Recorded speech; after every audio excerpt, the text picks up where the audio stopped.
किसी का घर में बच्चा पैदा नहीं होगा तो उसका जिम्मेदार मुसलमान हो गया क्या? सब्जी की कीमत बढ़ गई तो फलाना जिम्मेदार हो गया? कैसे हुआ जिम्मेदार? किसी की गाय दूध नहीं देगी तो क्या मुसलमान की वजह से दूध नहीं हुआ?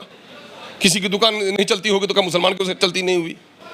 अजीब मामला है। पूरे देश में टमाटर की कीमत बढ़ गई है तो उसका ताल्लुक मुसलमानों से हो गया। तो ये जो जोड़ रहे हैं मुसलमानों से मतलब ये कहां से? पागलपन नहीं है क्या? ये हिंदू और मुसलमानों में टकराव पैदा करना चाहते हैं लोग। ये गरीब बेचारे कारखाने के मालिक नहीं हो सकते, ये फुटपाथ में सब्जी की दुकान लगा सकते हैं। सब्जी की दुकान लगाने में सिर्फ मुसलमान भी नहीं है, उसमें सारे लोग हैं। आसाम में मुसलमानों की आबादी उनको खटकती है और अपनी नाकामी को छुपाने के लिए आगामी 2024 और 25 के लिए ये लोग कहीं ना कहीं से देश में फिर से कोई तनाव पैदा करना चाह रहे हैं। इस तरह से नापाक जुमले बोल रहे हैं। क्लाइमेट का वो भी मुसलमानों से जोड़ दिया। ये बीजेपी के लोग दीवाने हो गए हैं, इनका दिमाग खराब हो गया है। इनके आका जो दिल्ली में करते हैं यही वो करते हैं। हिंदू मुस्लिम कार्ड के अलावा इनको कुछ नहीं सूझता। असम के मुख्यमंत्री ने कहा है कि असम में जो हरी सब्जियों के रेट बढ़ गए हैं उसके जिम्मेवार मियाँ जी हैं। मियाँ जी इस संदर्भ में उन्होंने कहा कि जितने भी मुस्लिम व्यवसायी हैं जो सब्जी बेचते हैं उन लोगों ने सब्जी की रेट बढ़ा दिया है असम में। इस पर बात करेंगे। हमारे साथ MIM के बिहार प्रदेश अध्यक्ष और विधायक अख्तर उल इमान साहब हैं। वहाँ पर तो मुसलमानों ने सब्जी की रेट बढ़ा दी है, उन लोगों को दिक्कत हो गई है। देखिए, यह पागलपन वाला जुमला है। पूरे देश में जो क्लाइमेटिक चेंज है, बारिश का नहीं होना, मौसम का ख़राब होना, उससे फसलों की पैदावार और सब्ज़ी की पैदावार का ताल्लुक़ होता है। किसी ज़ात धर्म और कारोबारी से नहीं होता। और दूसरी बात यह है कि कोई ये सूखी फसल नहीं है, फूड ग्रेन नहीं है जिसको स्टोर किया सकता है। सब्ज़ी को स्टोर करके रखना ही मुश्किल होता है। अब क्लाइमेट का वो भी मुसलमानों से जोड़ दिया। ये बीजेपी के लोग दीवाने हो गए हैं, इनका दिमाग ख़राब हो गया है। इनके आका जो दिल्ली में करते हैं यही वो करते हैं। हिंदू मुस्लिम कार्ड के अलावा इनको कुछ नहीं सूझता। अरे कल तक गाय के नाम पर वो कर रहे थे, उस पर पाबंदी लग गई है और गाय मुसलमानों के ईमान का हिस्सा भी नहीं है ना? और आज सब्जी का भी मामला मुसलमानों से जोड़ते हो। दरअसल आसाम में मुसलमानों की आबादी उनको खटकती है और अपनी नाकामी को छुपाने के लिए आगामी 2024 और 25 के लिए ये लोग कहीं ना कहीं से देश में फिर से कोई तनाव पैदा करना चाह रहे हैं। इस तरह से नापाक जुमले बोल रहे हैं। उसका क्या ताल्लुक है? कारोबारी से उसका क्या ताल्लुक?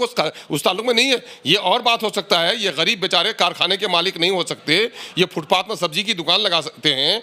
सब्जी की दुकान लगाने में सिर्फ मुसलमान भी नहीं है, उसमें सारे लोग हैं।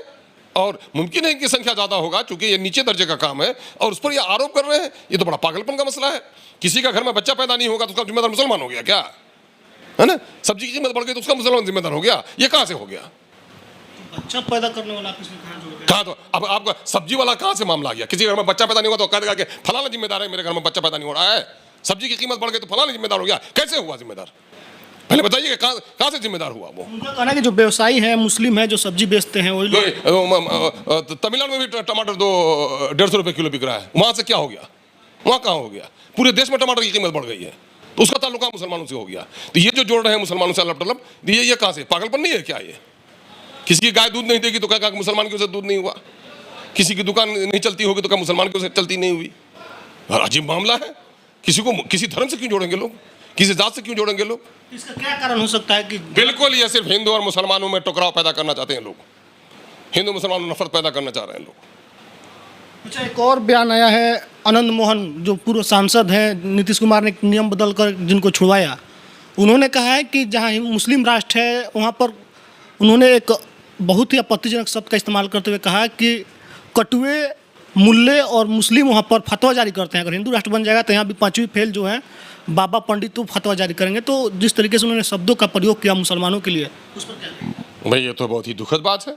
मैंने सुना तो नहीं है, लेकिन इस तरह का शब्द का प्रयोग अगर कोई करता है तो वह शख्स भी जिम्मेदार है और जिस पार्टी से उसका ताल्लुक़ है वो पार्टी की सह पाकर करता हो। इसके वो पार्टी का भी नज़रिया मुसलमानों के ताल्लुक़ से ऐसा है तो इस जुमले पे तो बड़े एतराज़ के जुमले हैं ये। नीतीश कुमार अभी कानून बदल के उनको छुड़वाए हैं। तो अब तो नीतीश कुमार जिम्मेदार होंगे। अब जो कुछ भी बयान आनंद मोहन जी दे रहे होंगे उसके जिम्मेदार सिर्फ आनंद मोहन जी नहीं होंगे बल्कि उनका जिस पार्टी से ताल्लुक़ है, जिन लोगों ने जेल से उनको निकाला है, इनका मंशा क्या है? क्या उस तरह के बयानबाजी के लिए उसको निकलवाया गया है? तो ये सारा जवाब तो देना पड़ेगा उस पार्टी के नेता को भी जिस पार्टी में है वो, उस गठबंधन के लोगों को भी जिस गठबंधन में हो वो, उन तमाम लोगों को उसका जवाब देना पड़ेगा। उनसे पूछिए कि ये जुमले कहने के लिए उन्होंने उनको हिदायत की है या ये जुमले कहना इनके गठबंधन का अपना फ़ायदा है इसमें, इसी वजह से कहलवा रहे हैं। तो सेकुलर पार्टी चला रहे हैं। कौन से सेकुलर? कब से सेकुलर हो गए? बीजेपी को जिसने स्थापित किया बिहार में, मोदी को सबसे पहले जिसने न्योता दिया देश का प्रधानमंत्री बनने के लिए। कहाँ से धोखे में पड़े हुए हैं आप? अरे कुर्सी की वजह से अदलते बदलते रहते हैं लोग, वो कहाँ से आप पड़ गए हैं इस धोखे में जो वो से गुलड़ हो गए? तमिलनाडु के मुख्यमंत्री ने कहा है कि तमिलनाडु में यूसीसी हम नहीं लगने देंगे। उन्होंने अपनी दिखाई कि वो है सामाजिक न्याय वाले। नीतीश कुमार खामोश है क्या? तमिलनाडु ही ने कहा क्या? तमिलनाडु में भी कहा, आंध्र प्रदेश ने भी कहा, केरल ने भी कहा, तेलुगु दिशम ये तेलंगाना भी कहा है। तो इनको तो बढ़ चढ़ के कहना चाहिए था, इनको तो बढ़ चढ़ कर कहना चाहिए था। क्यों नहीं? हम इसलिए बोले क्योंकि उठना बैठना ज्यादा हो रहा है इनका उन लोगों के साथ। अरे वाह, तो अब ये कहाँ करेंगे? तो इनको सीखना, इनको तो बल्कि उससे पहले वो तमिलनाडु वाले बल्कि माइनॉरिटी पॉलिटिक्स नहीं करते। ये लोग तो माइनॉरिटी का अपने आप को चैंपियन कहते हैं। तो इन लोगों का क्यों नहीं अब तक आया? इनका तो बल्कि ज़रूरी ये था कि ये बाज़ाब्ता सदन से पारित कराते। इनको तो ये चाहिए था, अगर गठबंधन हुकूमत है तो इनको तो ये चाहिए था, क्योंकि दोनों चैंपियन बन गए हैं। ये तो बीजेपी से आके चैंपियन बन गए हैं और राज्य चैंपियन है ही, तो करना चाहिए था इनको। एक लाठीचार्ज का मामला आया है, जिस तरीके से बीजेपी के लोगों को पीटा गया, उसमें कई नेताओं से जब हम बात किए तो उन लोगों का कहना है कि हम लोगों को भिंगाया गया, उसके बाद से लाठी मारा गया, भिंगा के पीटा गया उन लोगों को। इस पर क्या कहेंगे? अब भाई इनका क्या मामला है? हम लोग तो अलग अलग बात सुनते हैं। कोई कहता है कि मिर्ची पाउडर छीटी, किसी ने कहा कि पुलिस से उलझे, किसी ने कहा कि पिटाई हुई, किसी ने कहा कि पुलिस से पिटाई से मौत हुई, कोई कह रहा है कि भाई वो धरने में थे ही नहीं। तो अभी तो भांत भांत की बातें आ रही है। जांच का मसला है, जांच होने पर दूध का दूध पानी का पानी होना चाहिए। और फिर जैसन करनी वैसन भरनी भी मामला होता है। बीजेपी के लोगों को यही जो बैठे हुए हैं, जो अभी बिहार के जो अपोजिशन के लीडर हैं विजय सिन्हा साहब, जब ये सदन की कुर्सी में बैठे हुए तो वो खुमार था कि एमएलए को इसने पिटवाया दिया था, एमएलए पर डंडे चलवा दिए इसने।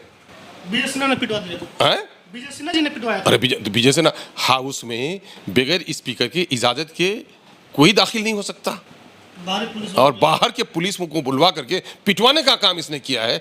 तो ये घिनौनी तारीख, तो ये घिनौना इतिहास तो उसी ने लिखने का काम किया है। तो जो बोया वो काट रहे हैं करीब करीब। बहुत बहुत धन्यवाद सर बात करने के लिए। तो हमारे साथ एमआईएम के बिहार प्रदेश अध्यक्ष और इकलौते विधायक इस पार्टी के अख्तुल इमान साहब थे। इनका कहना है कि राजनीति करने के लिए लोग धार्मिक एंगल को जोड़ते हैं। फसल अगर नहीं हो रही है, सब्जी नहीं हो रही है, तो उसका कारण है कि मौसम करवट ले रहा है, मौसम बदल रहा है, तो इसमें सब्जी की कम उपज हो रही है, कहीं सुखाड़ है, कहीं बाढ़ है, इस वजह से रेट बढ़े हुए हैं। लेकिन मुसलमानों पर थोप देना और ये कहना कि मुसलमानों को जैसे फसल महंगे हो गए, सब्जी महंगी हो गई, तो कल के किसी के घर में बच्चे पैदा नहीं होंगे तो उसका भी इल्ज़ाम मुसलमानों पर डाल दिया जाएगा क्या? ये सवाल इन्होंने पूछा है। बाकी लोग वीडियो देख रहे, प्रतिक्रिया लिख दीजिएगा कमेंट बॉक्स में। फेसबुक देखते वीडियो शेयर कीजिएगा। बहुत बहुत धन्यवाद।